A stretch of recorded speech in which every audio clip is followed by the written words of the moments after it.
কই গেলি? Pack pack, কই গেলি রে? আয় রে আয়, বেলা যে বয়ে গেল। আরে ঘরে যেতে হবে না, খেতে হবে না। ন্যাক ন্যাক প্যাং প্যাং প্যাং প্যাং প্যাং প্যাং, ন্যাক ন্যাক।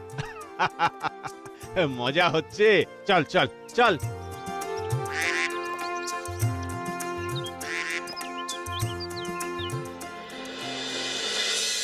না গো দিদি, ডিম তো নেই। কেন তোর হাঁসেরা ডিম দেয় না বুঝি? না, ওরা তো এখনো ডিম দেয়নি।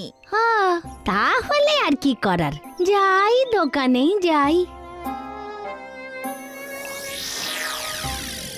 হ্যাঁ গো দিদি, তোমার ওই হাতের বালা জোড়া সোনার? বলল যা, সোনা না তো কি সোনার জলে চোবানো। শোন, আমার স্বামী সোনার দোকানে নিয়ে গিয়ে 8 ভরি সোনা দিয়ে গড়িয়ে দিয়েছে। ও আচ্ছা।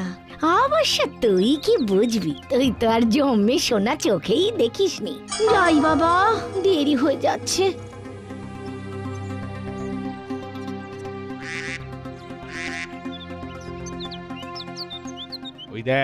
ওই দেখ প্যাক, বউ আমার পথের দিকে তাকিয়ে আমার জন্য অপেক্ষা করছে।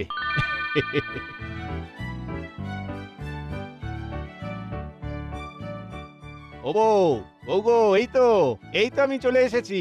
আর অপেক্ষা করতে হবে না। আমি এসে গেছি?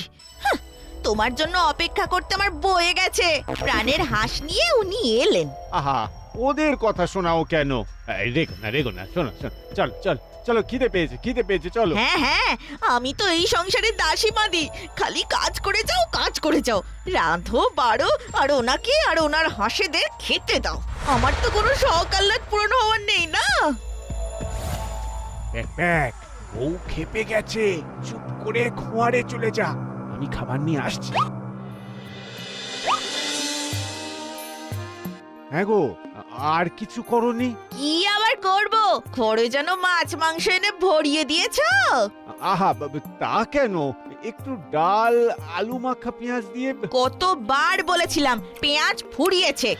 ওহো, মনে ছিল না গো, একদম মনে ছিল না।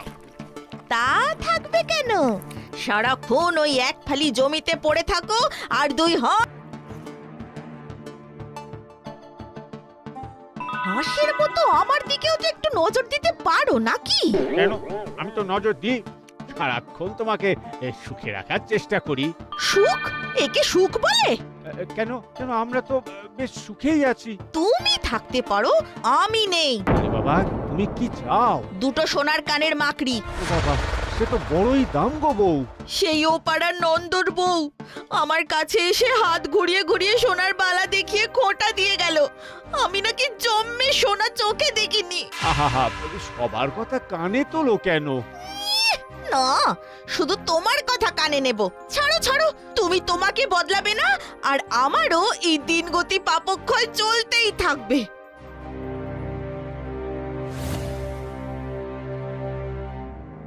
আরে, অত ভাত নিয়ে যাচ্ছ না কোথায়? আরে ওই প্যাক আর প্যাক